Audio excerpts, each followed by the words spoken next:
Join me as I dive into the chilling world of crime scene investigation and attempt to uncover the dark secrets behind some of the most puzzling unsolved mysteries.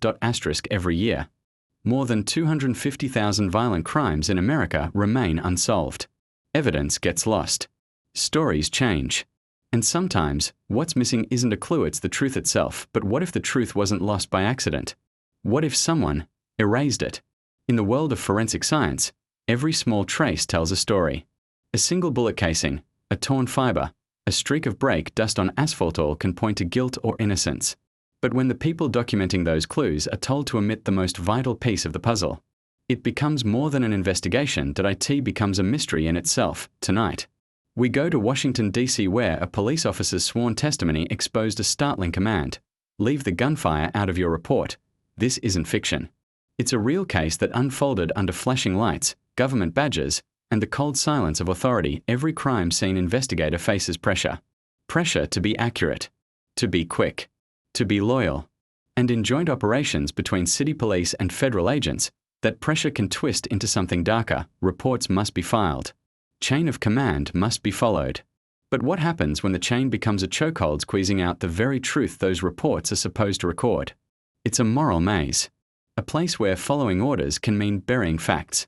And where one wrong signature can change the course of justice forever. It was a cold night in Washington, D.C. Metropolitan Police Officer Jason Sterling and his partner, Officer Devonna Powell, were on patrol with a task force made up of federal agents, Customs and Border Protection, the Diplomatic Security Service, U.S. Marshals, the FBI, and Homeland Security Investigations, or HSI. A convoy of power and authority, rolling through city streets.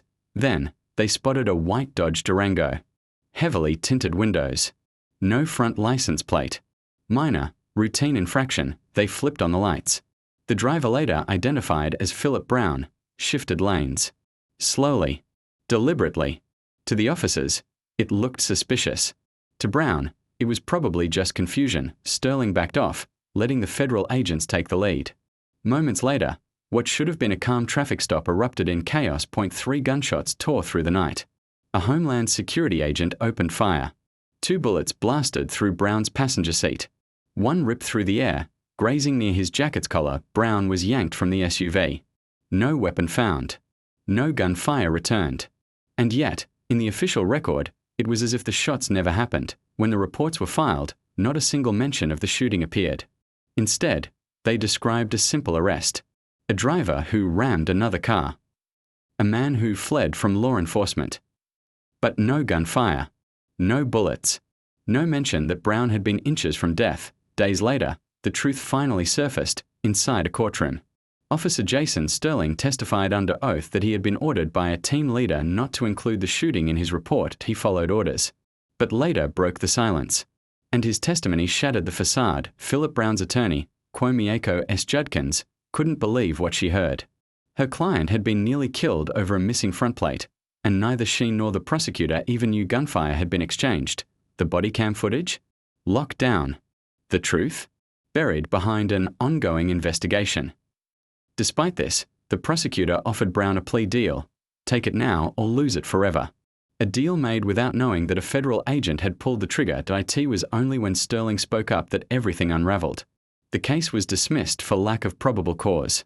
Phillip Brown spent 4 days in jail for nothing. And the gunfire that almost took his life? Erased in official paperwork. In the days that followed, tension rippled through DC's law enforcement circles.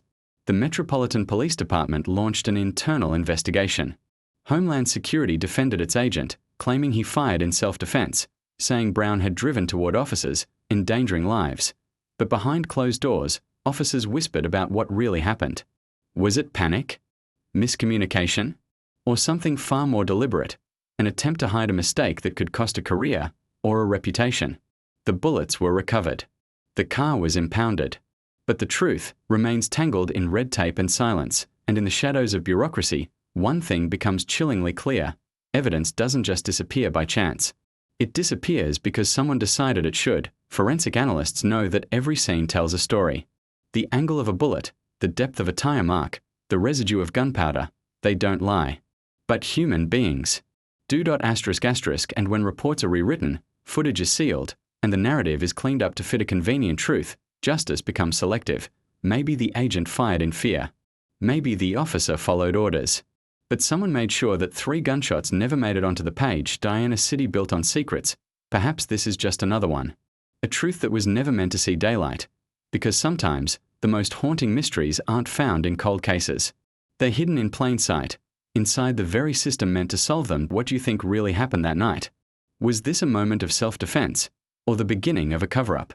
Drop your thoughts in the comments below, and if you want to keep unraveling the mysteries where forensic evidence meets silence, don't forget to subscribe.